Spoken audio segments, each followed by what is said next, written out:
사도 바울이 에베소에서 3년간 복음을 가르쳤던 적이 있었습니다. 그때 복음을 듣고 예수님을 믿었던 사람 중에 에바브라라는 사람이 있었는데, 그가 은혜 받고 예수님 믿은 이후에 골로새 지역으로 가서 교회를 세운 것이 이 골로새 교회라 그렇게 봅니다. 그래서 골로새 교회는 바울이 직접 세운 교회는 아니고 바울의 복음을 듣고 예수님을 믿게 된 에바브라라는 사람에 의해서 교회가 세워진 것으로 그렇게 보고 있습니다. 골로새 교회는 그렇게 큰 교회는 아닙니다.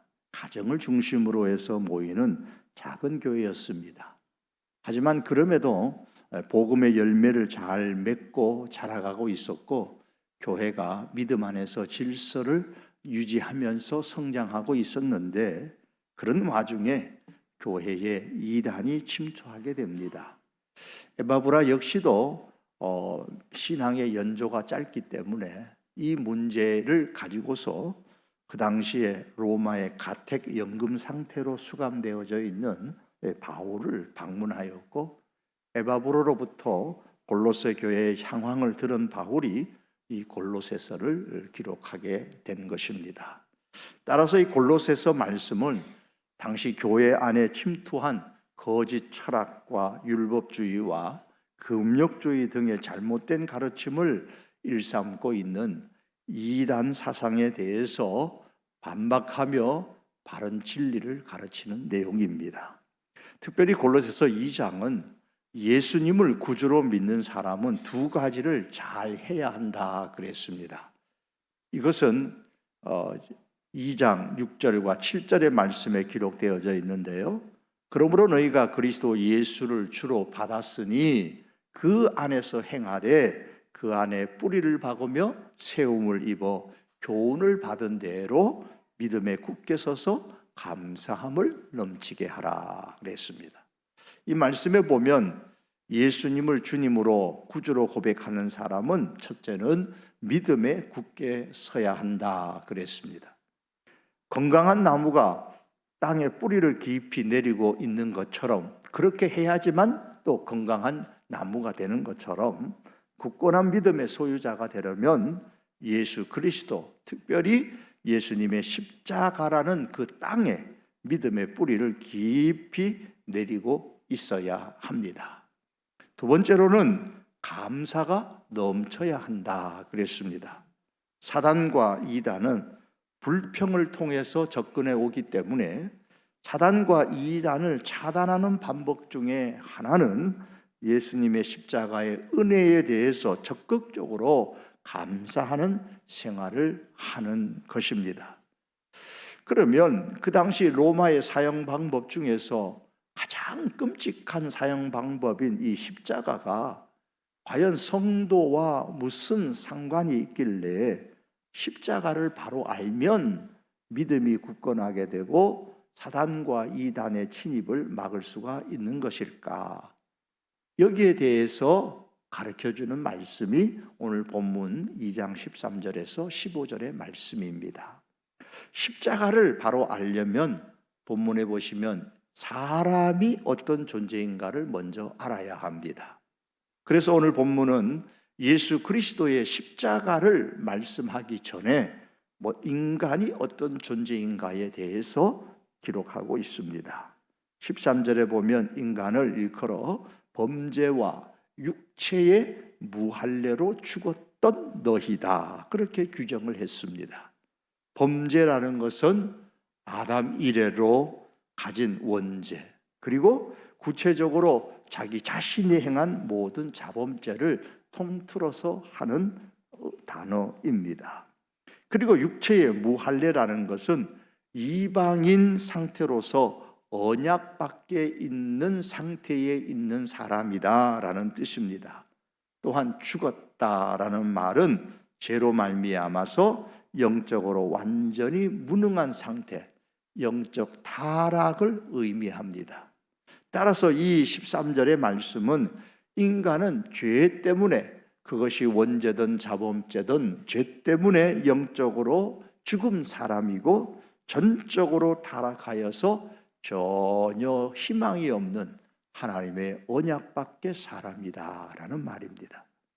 따라서 인간은 결단코 스스로 자신을 구원할 수가 없습니다.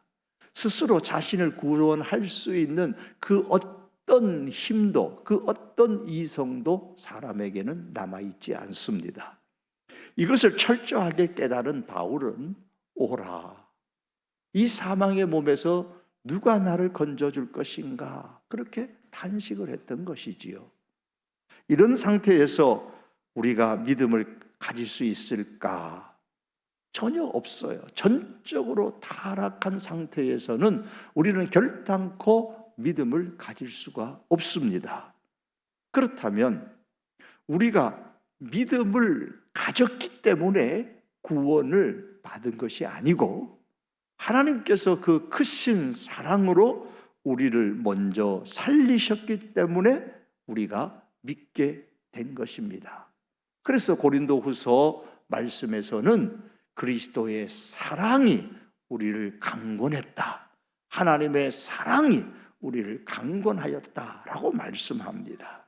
그러면 하나님께서 전적으로 타락한 우리를 어떤 방법을 사용하셔서 살리셨을까요?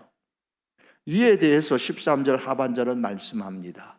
하나님이 그와 함께 살리셨고 그랬습니다. 하나님께서 전적으로 타락한 우리를 살리시는 방법은 예수 그리스도와 함께입니다. 여기서 중요한 단어 함께, 이 단어는 연합을 의미합니다. 하나님은 전적으로 타락한 우리를 예수 그리스도와 연합시키셨습니다. 영적으로 함께 붙여서 하나로 만들어 놓은 것입니다. 이 연합이라는 것은 생명의 관계입니다. 이에 대해서 예수님께서 잘 설명해 주신 말씀이 요한복음 15장에 나오는 포도나무와 가지의 비유죠.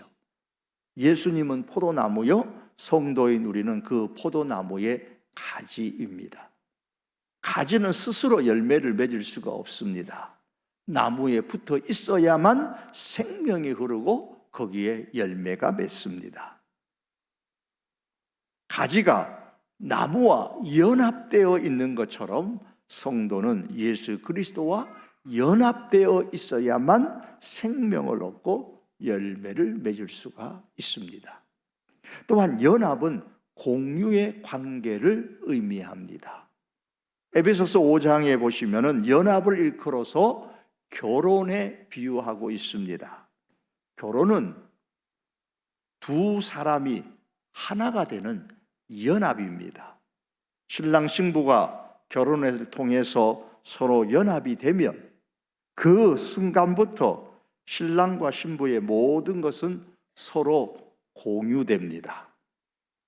요즘 젊으신 분들은 공유하지 않는 분들도 계시는 것 같아요. 따로따로 이렇게 통장도 따로따로 하고 그런 분들도 계십니다만, 결혼은 공유하는 겁니다. 신부인 성도와 신랑이 되신 예수님이 영적으로 연합됨으로 말미암아 서로 모든 것이 함께 공유됩니다. 즉 예수님의 십자가의 죽음은 나의 죽음이에요. 예수님의 부활은 나와 공유하는 것이니까 나의 부활이 되는 겁니다. 예수님의 의는 나의 의가 됩니다. 예수님의 천국은 나의 천국이 됩니다. 공유입니다. 예수님의 권세는 나의 권세가 됩니다. 따라서 예수 그리스도와 연합됨으로 통해서 우리는 모든 영적인 부요를 누릴 수가 있습니다. 하나님은 이 연합의 원리로 성도와 예수님을 하나로 묶어 놓으셨습니다. 그렇기 때문에 예수님께서 십자가에 못 박혀 죽으셨을 때에 영적으로 예수님과 연합된 우리 역시도 죽었고, 예수님께서 다시 살아나셨을 때에 공유의 원리, 연합의 원리에 의해서 우리와 함께 살아난 것입니다. 우리도 함께 살아난 거예요. 따라서 하나님은 예수 그리스도와의 연합의 원리로 우리의 모든 죄를 다 사하셨습니다. 십자가는 무엇에 대한 십자가입니까? 죽음에 대한, 죄에 대한 십자가거든요. 십자가로 죄를 사하셨기 때문에 연합의 원리에 의해서 그리스도의 십자가에 우리가 죽었으므로 우리의 모든 죄가 사함을 받습니다. 그 결과 우리가 새 생명을 얻고 새 피조물이 되었습니다.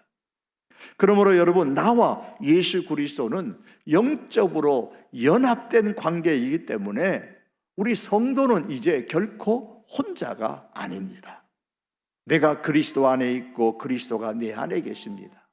바울은 이 연합의 원리를 철저하게 깨달았기 때문에 그가 입보름처럼 사용했던 표현이 뭐냐면 그리스도 안에서, 예수 그리스도 안에서, 그리스도 예수 안에라는 이 안에서, 안에라는 이 표현을 참 많이 사용했습니다. 내가 그리스도 안에 있고 그리스도께서 내 안에 계시는, 이게 연합의 원리입니다. 내 죄는 이제 내 것이 아니라 이미 십자가에 못 박혔습니다. 내 생명은 이제 그리스도의 생명이 되고 그리스도의 생명은 내 생명이 되는 겁니다. 그러므로 나에 대한 어떠한 정죄도 나를 향해 효력을 발휘할 수가 없습니다. 그런데 하나님께서 무엇으로 예수님과 나를 연합시키셨습니까?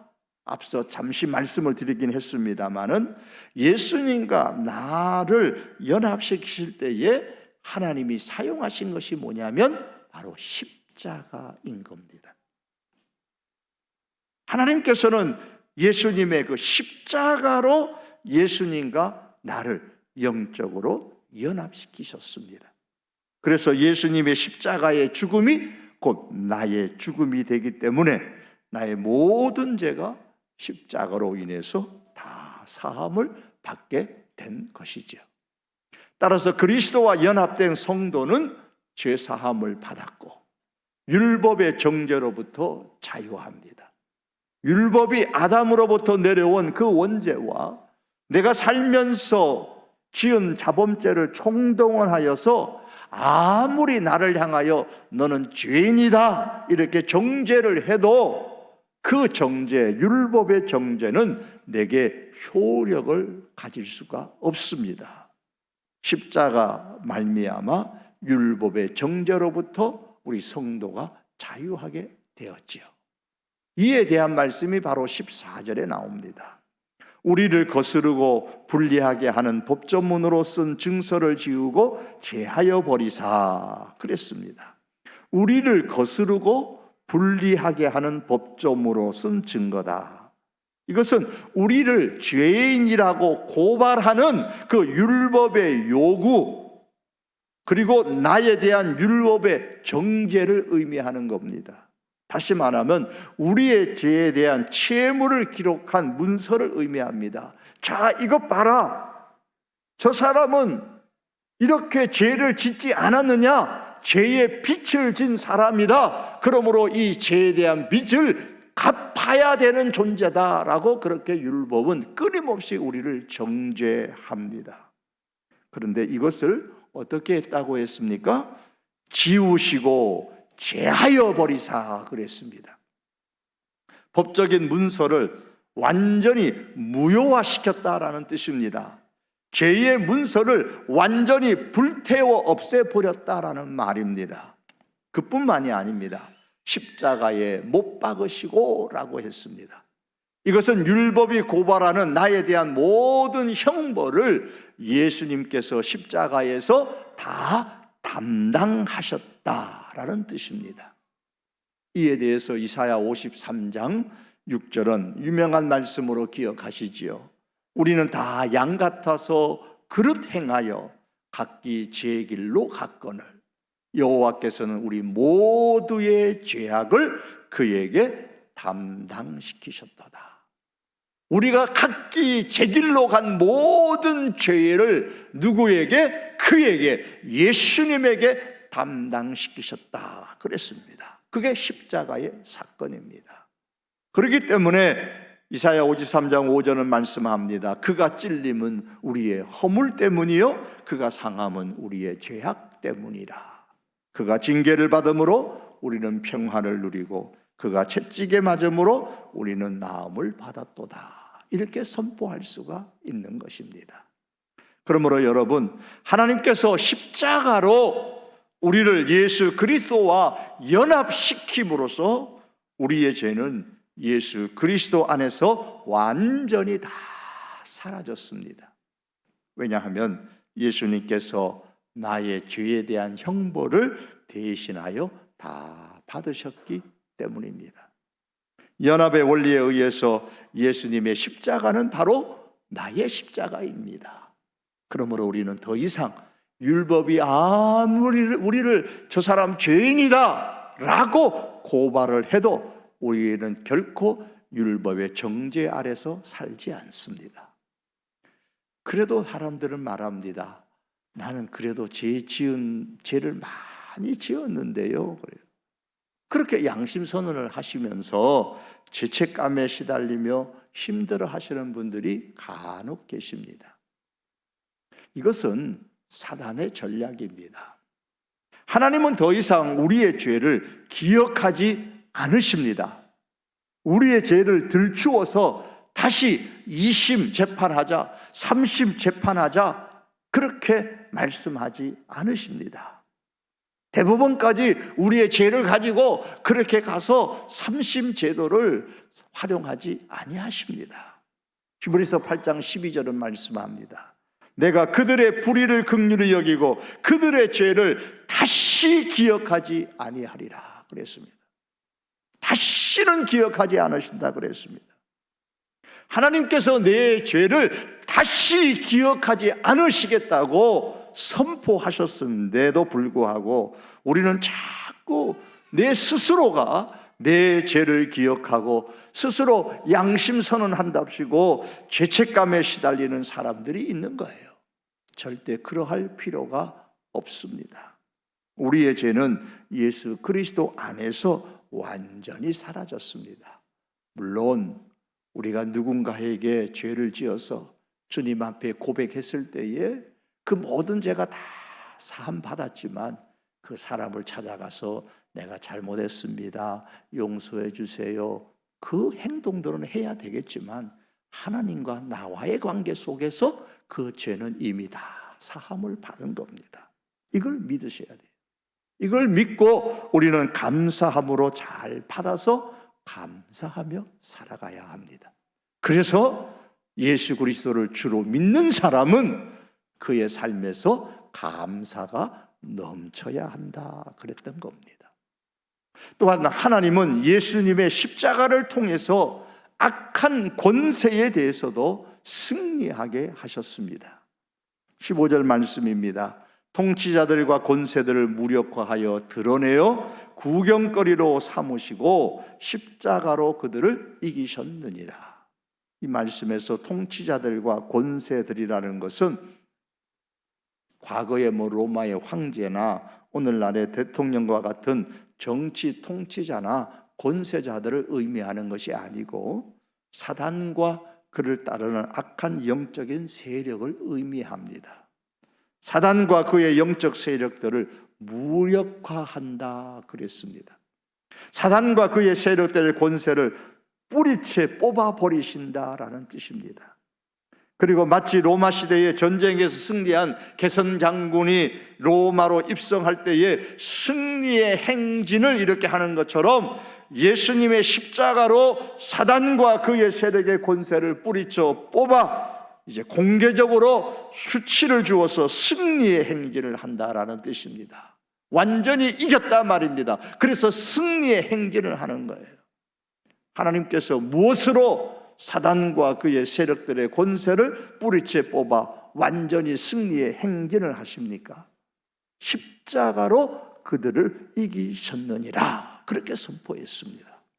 예수 그리스도의 십자가로 완전히 승리하셨습니다. 그러므로 십자가는 한편으로는 고난의 상징이기도 하지만 다른 한편으로 십자가는 승리의 상징입니다. 십자가는 사단과 그의 세력과 권세에 대한 하나님의 승리요, 예수님의 승리요, 예수님과 연합된 우리 성도의 승리입니다. 예수님의 십자가가 나의 십자가이기에 예수님의 십자가의 승리는 바로 나의 승리인 겁니다. 그러므로 십자가는 종말론적인 최종 승리의 서곡이 되는 것이죠. 십자가로 인하여 하나님의 나라가 이 땅에서부터 시작되었습니다. 그리고 마지막에는 이렇게 될 것입니다. 요한계시록 19장 20절에 보면 짐승이 잡히고 그 앞에서 표적을 행하듯 거짓 선지자도 함께 잡혔으니, 여기서 짐승과 거짓 선지자가 바로 요한계시록에 나타난 사단의 영적 세력, 사단의 그 심부름을 하는 영적 세력으로 나타나는 것이 짐승과 거짓 선지자다, 그렇게 나타나는데, 이들이 함께 잡혔으니 어떻게 되었느냐? 이 둘이 산채로 유황불 붙는 못에 던져졌다 그랬습니다. 그리고 20장 10절에 가면 또 그들을 미혹하는 마귀가 불과 유황못에 던져지니 거기는 그 짐승과 거짓 선지자도 이미 거기에 있어서 세세토록 밤낮 괴로움을 받으리라. 그래서 영적의 세력의 괴수인 우두머리인 사단과 그의 지시를 받아서 실제로 땅에서 움직이는 짐승 같은 그 존재와 거짓 선지자가 다 3종 세트가 유황 불못에 던져졌다. 이게 마지막 최후의 종말론적 승리입니다. 게임이 끝난 거죠. 영적 전쟁의 완전한 종료 선언입니다. 반드시 이렇게 된다라는 말씀이에요. 이렇게 될 것을 알려주는 서곡이 뭐냐? 바로 십자가 승리 사건입니다. 그러므로 여러분, 사단과 그의 세력들이 오늘날 실제하는 것은 사실이지만 성도는 결코 이들을 두려워할 필요가 없습니다.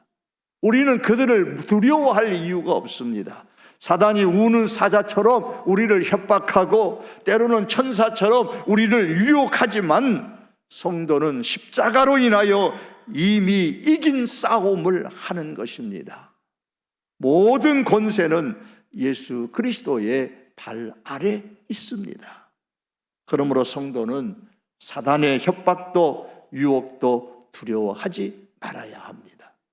당당하게 십자가의 권세로 사단의 협박과 유혹을 물리치고 승리에 대한 감사가 넘치는 그런 삶을 매일매일 살 수 있기를 바랍니다. 말씀을 맺겠습니다.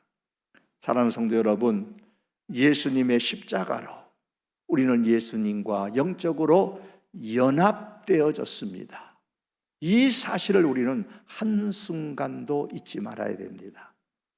그러므로 우리는 예수님의 십자가의 죽으심은 나의 죽음이요, 예수님의 부활은 나의 부활입니다. 그리스도와 함께 장사되었고 그리스도와 함께 부활한 겁니다.